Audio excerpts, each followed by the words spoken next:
Hello, welcome back to the channel. Today, we're diving right into how to use Airtable to manage your past, current, and future travels, the full 2025 guide. First things first, open Airtable and create a new base, naming it My Travels. This will be your central hub for all travel-related information, keeping it organized and accessible. Now create 3 tables within this base: past travels, current travels, and future travels. Separating your travels into these categories lets you track and manage your trips based on their status. Next up, let's populate these tables with essential columns like destination, dates, accommodation, flight details, and notes. This helps us because it provides a comprehensive view of each trip at a glance.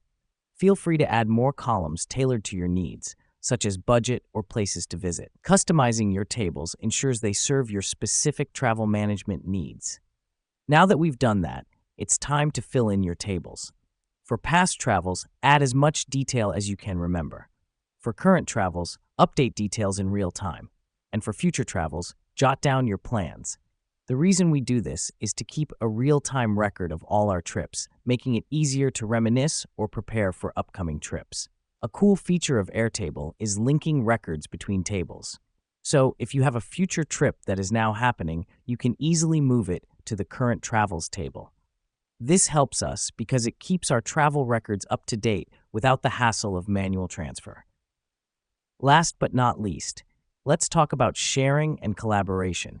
You can share your Airtable base with friends or family.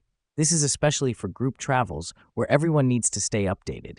Airtable also has a comment section, so you can discuss plans right within the base.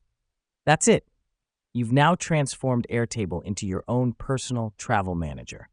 Remember, the more you use it, the more you'll discover its power and flexibility.